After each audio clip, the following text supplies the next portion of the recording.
Крисич и Антония. Нека моля да се пазите. Точно.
С нежни думи ви нарича.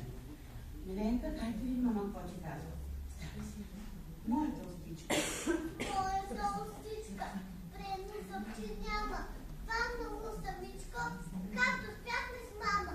Дири по тюргана, где се запиляло. Грана черна брана, зъбчето ми бяло. И сега съм щърбаща булатка. От мама рече, пак много сладка.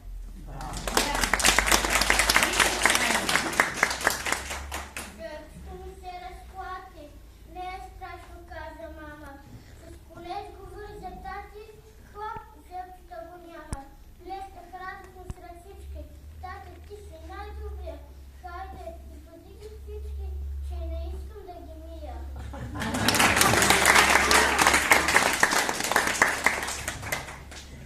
Дани, към майката на Криси. Хайде. Следваш поза. Високо не чувам. Следваш поздрав изпарете и пред всички бебете. Браво.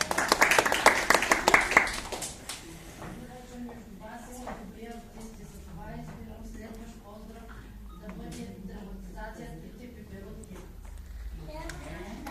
Хайде, техника да искате при мен. И тя да може да дойде.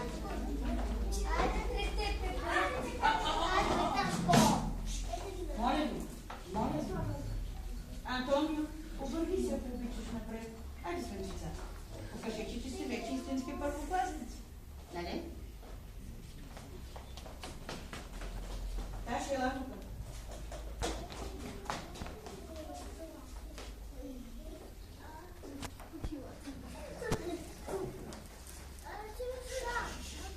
Не така. Спокойно. Спокойно. Моля, че сега ще ме дадем. Ето така.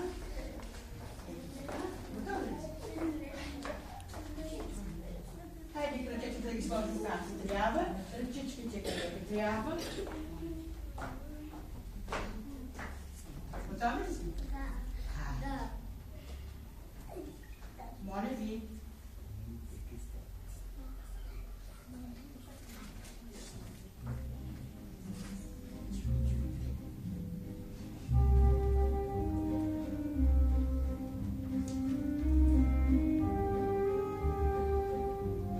Първият ден на пролета, три сестрички пеперутки полетели радостно над полето.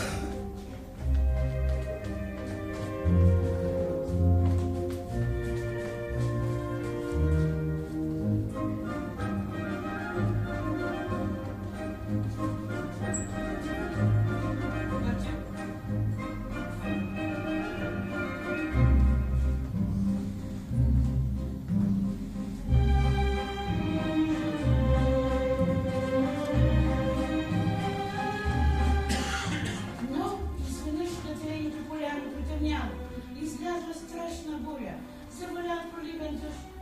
Трите пеперутки с измокрените отца почукали на вратичката, където живеел белият клин. Белият клин отворил Извинявай. Моля ти се, скрини в твоята бяла къщичка. Белият клин отворил прозореца и казал. Високо. Ще пусна само бялата бебешка, защото е бяла като мен. Тогава ще се вървим. Щом няма място за трите ни, по-добре да останем на дъжда. И отлетели. Почукали на друга врата, където живеел жълтото лале.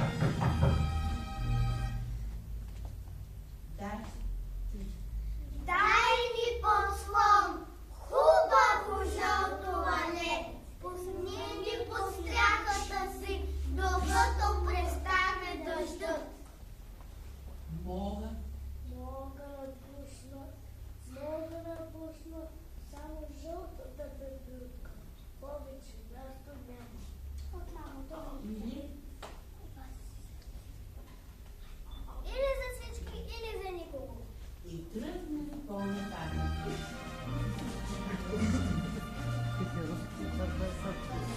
Видели армия божур.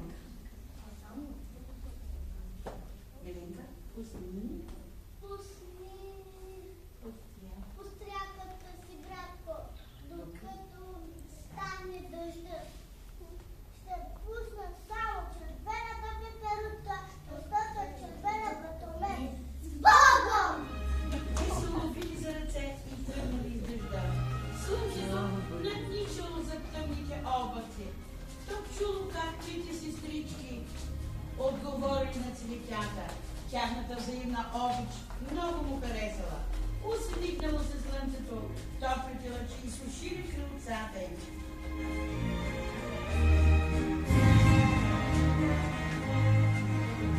Поклон. Хайде. Журено, поклон.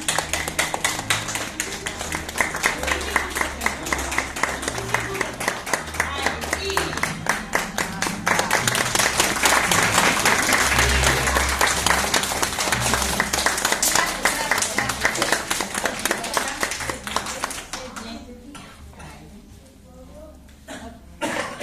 Сяде. Така. Християн.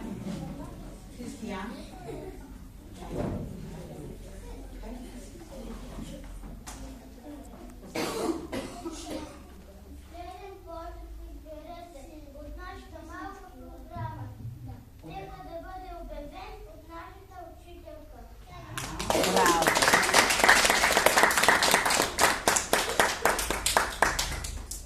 Поздрава последен, нека да бъдат изпълнени стихотворения с много обич към мама, към тати, към всички, които много ви обичат.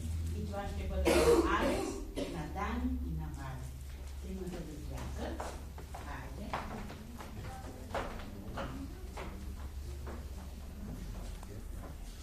Алекс, високо. Ето на ръка на мама, ето на ръка на тата. Място.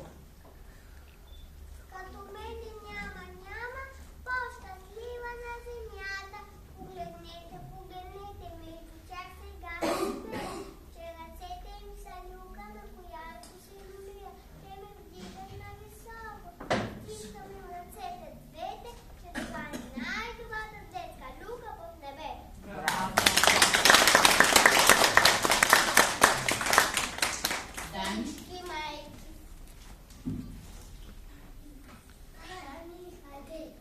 Дани. Бабо, обичам да Високо. Аз за тата обичам да играя. Вече с приказки живея, а баба ги казва по три. За златната рибка, за раци, за вълка, за конвенето, честния весел палачо. Там дети. Седи. За къде? И махни. Високо обичам. Добавка. Доброто сърце. Затварях, но високо обичам.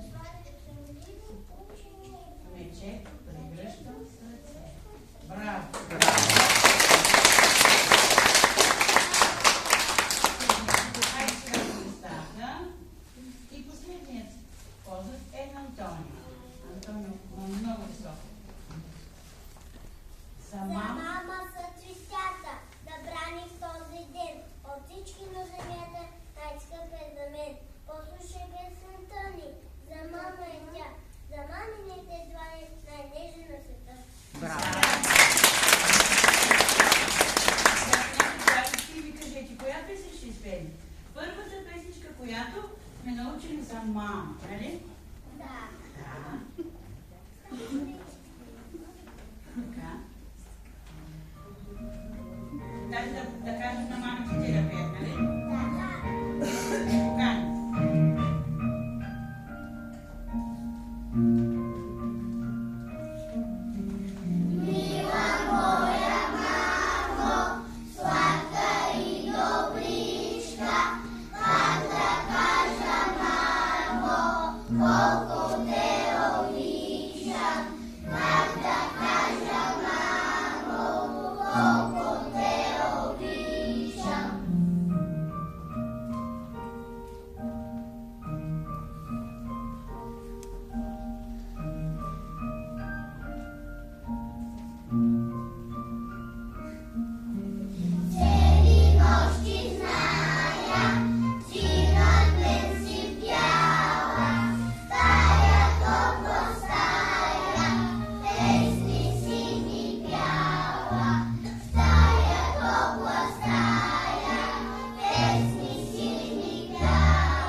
Смешките на баба. Какво става, когато баба сгреши? Готови ли сте?